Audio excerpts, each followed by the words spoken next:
We're finally out here doing some tillage work. See here, this is our 5-acre field. There's 4 of these, 20 acres total. There's actually a 5th smaller field way on that side over there. But we just plowed this all under. 3-bottom moldboard plow. My buddy's plowing the field back over that way. He's got a 966 with the Elwood 4-wheel drive, and it's got a, I believe it's got the 466 out of a 1466. But discing back here, I got the 370 disc. So I'm almost done with this section here. Just got to do that over there, and then I'll try to get the field back there done tonight as well. I've just been coming by after work. So I think when he finishes up with the plow, he probably still has a day or 2 left. I think he's gonna grab his set of discs and come over here, and we'll hit it together. And then we're gonna throw lime and fertilizer down, disc it again one more time, and then after that we'll seed it all in.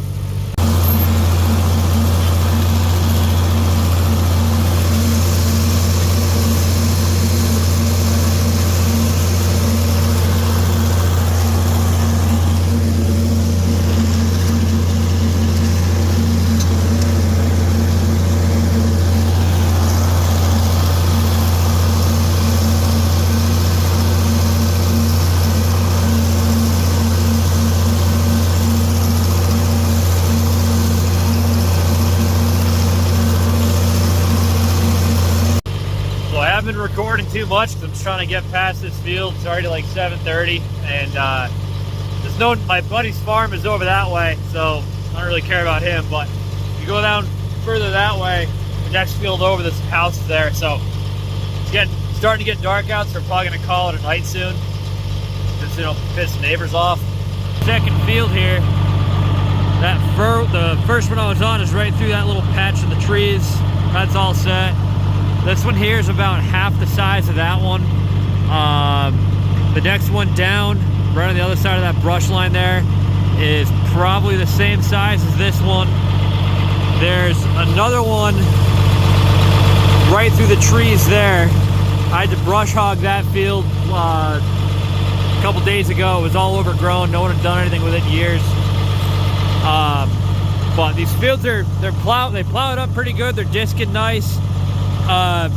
We grew corn in here for years, but before we did, this was all potato ground, so there's really not any rocks. I shouldn't say that because there's 2 monster rocks over there, but other than that, it's been pretty smooth sailing. So these are gonna disc up real nice. They'll be a good hayfield for sure. The reason this was all grass before, it was all seeded in wildflower. After we lost the ground, we were planting corn on it for Escobars. The town didn't want us spraying corn, so they told us we couldn't plant there anymore. And they went and reseeded it all for wildflowers, and it's all super invasive, and it was just an absolute nightmare. So that's why we had to plow all this under. We're basically starting from scratch. But we'll get a real nice stand of hay off. We're gonna do a Timothy orchard grass mix. We're gonna do a mix of dry, small squares and silage bales off of this. So we got a couple different customer bases, but I'm gonna keep going on this. With any luck, if I scoot along at a good clip, I might get the whole field done before it gets dark and we gotta call it a night.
9:15, heading home. Got an hour ride back to my house. It's kind of a short video. I feel like people can only watch me go around the field with the disc for so long before they get bored with it. So my buddy TJ and I, it's like unfortunate because now we both live an hour away from those fields. But for years there, me and him were trying to get those fields for hay ground, and just kind of how the cards fell. When we finally got that ground, we had already moved away. So, but it's not like we're never down there because the fields are in our hometown, so we're down there enough anyway. But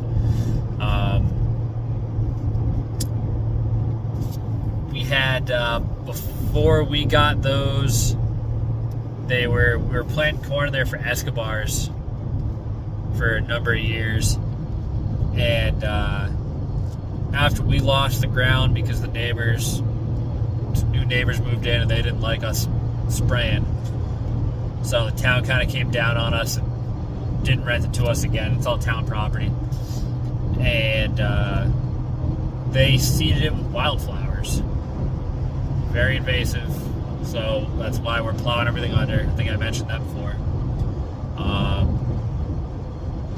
Before we had it at Escobars, I believe my buddy's got a field or a farm right next door to that. They're a nursery. I think his father used to grow sweet corn there.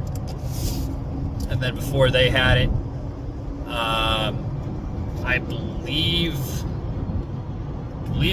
this beef farm had it. He was putting silage corn in there, and then before he had it, it was a potato field.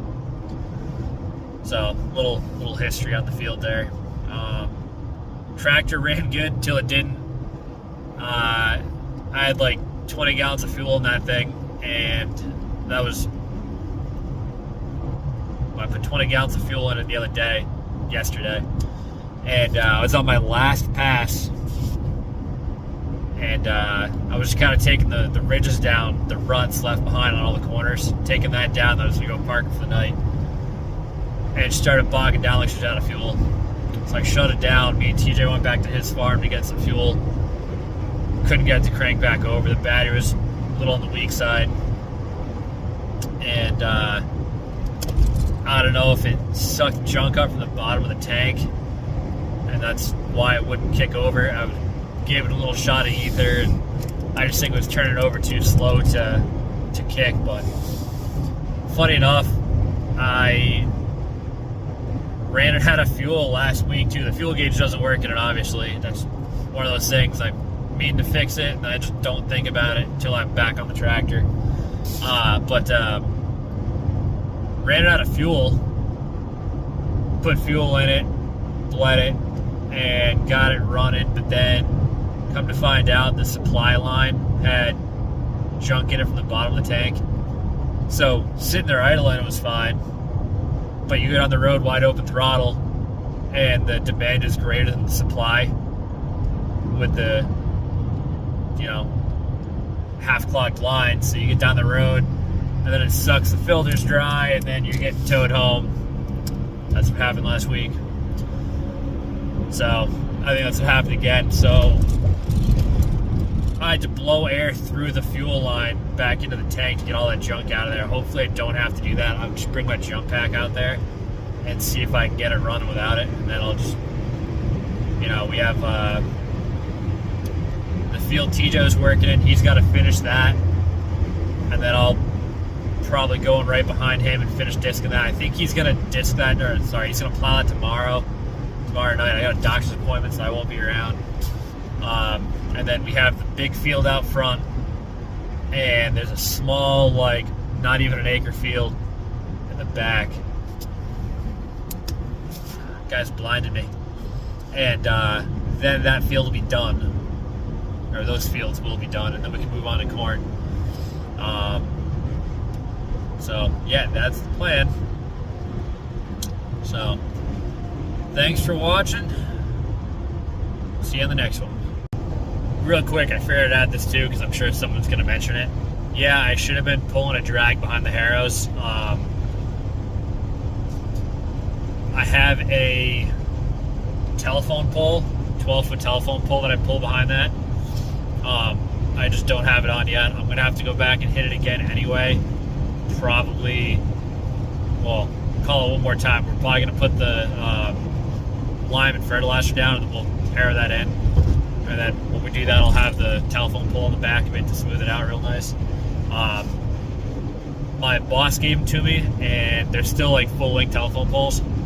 And where they are, I need an excavator with a rotoback or a claw on it to grab them. And I just haven't had time to pull that machine out to grab them. So when we go to disc it again, there will be a drag in the back of the harrow. So thanks. See you in the next one.